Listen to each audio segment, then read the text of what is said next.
بسم اللہ الرحمن الرحیم۔ شروع کرتے ہیں اللہ کے بابرکت نام سے جو بڑا مہربان نہایت رحم کرنے والا ہے۔ امید کرتا ہوں تمام لوگ خیر و عافیت سے ہوں گے۔ پچھلے ایپیسوڈ میں آپ لوگوں نے دیکھا تھا کہ کنگار سامسا چاؤش کے قبیلے پر حملہ کر دیتا ہے اور عین اسی وقت عثمان بھی وہاں پہنچ جاتا ہے اور کنگار کو حراست میں لے لیتا ہے۔ اس ایپیسوڈ میں آپ لوگ دیکھیں گے کہ گندوز انتہائی غصے سے قبیلے سے روانہ ہونے کی تیاری کر رہا ہوتا ہے کہ عائشہ خاتون کہتی ہے، میرے گندوز آپ کہاں جانے کی تیاری کر رہے ہیں؟ اس پر گندوز کہتا ہے، میں رکوں گا نہیں، مجھے میرے بھائی کے پاس ہونا چاہیے، وہ اکیلا منگولوں کے خلاف لڑ رہا ہے، مجھے میدان میں اس کے ساتھ ہونا چاہیے۔ یہ کہہ کر وہ وہاں سے نکل جاتا ہے۔ دوسری طرف عثمان کے سپاہی کنگار پر تشدد کر رہے ہوتے ہیں۔ اس پر کوہنور آگے بڑھتا ہے اور کہتا ہے، یہ ہمارا قیدی ہے اور ہم قیدیوں کے ساتھ ایسا سلوک نہیں کرتے، تم جاؤ میں اس سے پوچھتا ہوں۔ سپاہیوں کے جاتے ہی کوہنور اس سے پوچھتا ہے، تمہیں کنگار نام کس نے دیا؟ تو وہ کہتا ہے، ایک مقدس آدمی نے لڑائی میں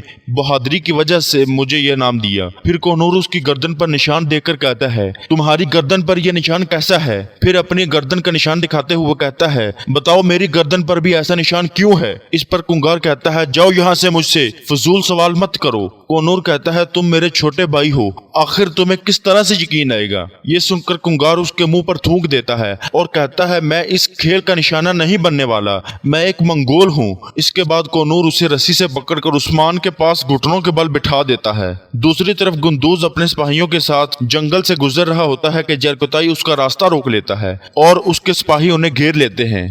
jerkutai کہتا ہے، تم میرے ساتھ بالگائی کے پاس چلو گے؟ گندوز کہتا ہے، اگر میں نہ جاؤں تو؟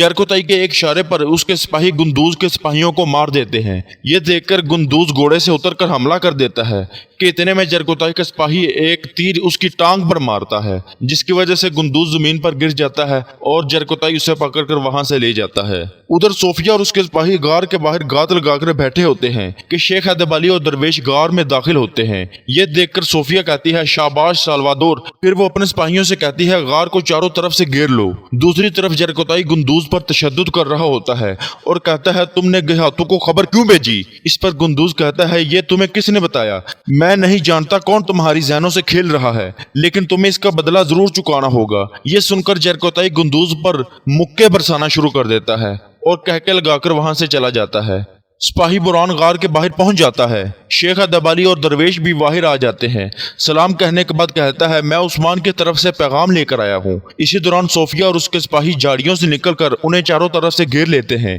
سپاہی بران یہ دیکھ کر کہتا ہے، سلوادور کتے غدار۔ صوفیہ کہتی ہے، سب کو مار دو، لیکن اس سے پہلے کہ صوفیہ کے سپاہی آگے بڑھتے، عثمان کے سپاہی ان پر تیروں کی بارش کر دیتے ہیں، وہ ایک ایک کر کے زمین پر گر جاتے ہیں۔ کوہنور جان بوجھ کر ایک تیر صدیق کو مارتا ہے اور صدیق زمین پر لیٹ جاتا ہے۔ دیکھتے ہی دیکھتے تمام صلیبیوں کا خاتمہ ہو جاتا ہے اور آخر پر صوفیہ اور اندریاس بچ جاتے ہیں۔ عثمان اندریاس کو جھٹکا دے کر بمسی کی طرف پھینک دیتا ہے۔ صوفیہ عثمان پر حملہ کر دیتی ہے، لیکن عثمان ایک زوردار تھپڑ مار کر اسے زمین پر پٹخ دیتا ہے۔ اسی دوران عبد الرحمن غازی کنگار کو لے کر وہاں آ جاتا ہے اور اسے صوفیہ کے ساتھ بٹھا دیتا ہے۔ ادھر منگول پڑاؤ پر گندوز پر بہت زیادہ تشدد ہوتا ہے۔ تشدد رہنے کے بعد وہ نڈال ہو جاتا ہے۔ بالگائی اس کے پاس آ جاتا ہے اور کہتا ہے، کیا گھاتوں کو تم میرے متعلق تم نے بتایا؟ گندوز کہتا ہے، مجھے تمہارے بارے میں تب پتا چلا جب میں یہاں آیا۔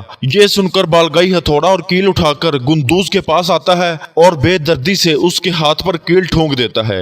گندوز چیخ مارتے ہوئے اللہ اللہ کی صدا بلند کر دیتا ہے۔ بالگائی کہتا ہے، تم مجھے سب کچھ بتاؤ گے؟ اسی دوران jerkutai کہتا ہے، گھوڑا تیار ہے بالگائی۔ بالگائی گھوڑے پر سوار ہو کر کہتا ہے، تم اس کا منہ کھلواؤ جب تک کہ میں قلعے سے ہو کر واپس آتا ہوں۔ ادھر قلعے میں صوفیہ کے واپس نہ آنے پر یانیس بہت پریشان ہوتا ہے اور کمانڈر لاسکر سے کہتا ہے، اسے ڈھونڈے بغیر واپس مت آنا۔ اسی دوران ایک سپاہی اندر داخل ہوتا ہے اور کہتا ہے، جناب عثمان صاحب آئے ہیں۔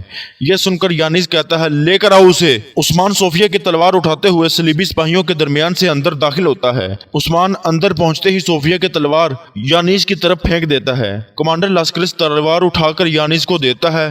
یانیس تلوار دیکھ کر کہتا ہے، کہاں ہے میری بیٹی؟ عثمان کہتا ہے، صوفیہ میرے قبضے میں ہے۔ یانیس غصے سے آگے بڑھتے ہوئے کہتا ہے، اگر میری بیٹی کو کچھ ہوا عثمان یانیس کی بات کاٹتے ہوئے کہتا ہے میں یہاں معاہدے کے لیے آیا ہوں، اگر یہ قبول کرتے ہو تو صوفیہ زندہ رہے گی۔ یانیس پوچھتا ہے تم مجھ سے کیا چاہتے ہو؟ عثمان کہتا ہے بال گائی۔ یہ سنتے ہی یانیس کے اوسان خطا ہو جاتے ہیں۔ دوسری طرف درویش صوفیہ کو لے کر غار میں چلے جاتے ہیں۔ بالا خاتون بھی ان کے پاس ہوتی ہے۔ صوفیہ چیخ چیخ کر کہتی ہے میری آنکھیں کھولو۔ اس پر بالا خاتون درویش کو اشارہ کرتی ہے اور وہ اس کی پٹی کھول دیتے ہیں۔ بالا خاتون کہتی ہے اسے کسی مضبوط چیز کے ساتھ باندھ دو۔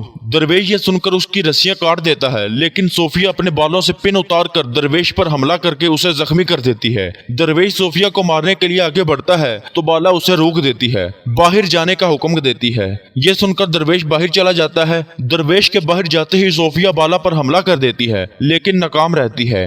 بالا اسے دھکا دے کر دیوار کے ساتھ لگا دیتی ہے اور گردن دبوچ لیتی ہے۔ بالا خاتون پوری قوت سے اس کا گلا دبا دیتی ہے، جس کی وجہ سے صوفیہ بے ہوش ہو جاتی ہے۔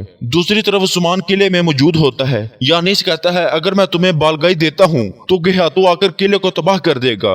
یہ سن کر عثمان کہتا ہے یہ تم بھی جانتے ہو کہ ایک دن یہ ہونا ہی ہے۔ پھر کہتا ہے تم بالگائی کو ایناگول کے گورنر کے پاس جانے میں مجبور کرو گے۔ میں جانتا ہوں کہ بالگائی کون سا راستہ اختیار کرے گا، ہم دونوں بالگائی سے چھٹکارا حاصل کر لیں گے۔ یانیس کہتا ہے کہ میں تم پر کیسے یقین کروں؟ عثمان یہ سن کر چنگیز خان کے قانون اس کے سامنے کھول دیتا ہے اور کہتا ہے وعدے کی نشانی کے طور پر میں یہ تمہیں دوں گا، اور جب بالگائی کا خاتمہ ہو جائے گا تو تم مجھے یہ واپس کر دینا اور آ کر اپنی بیٹی کو لے لینا۔ یانیس کہتا ہے اگر میں اپنی بیٹی کو قربان کر کے چنگیز خان کے قانون اور تمہیں قید کر لوں تو اس پر عثمان گرجتے ہوئے کہتا ہے تم صوفیہ کو قسطنطنیہ کی شہزادی بنانا چاہتے ہو، تم اس کے بغیر کچھ بھی نہیں۔ یہ سن کر یانیس کا چہرہ لٹک جاتا ہے۔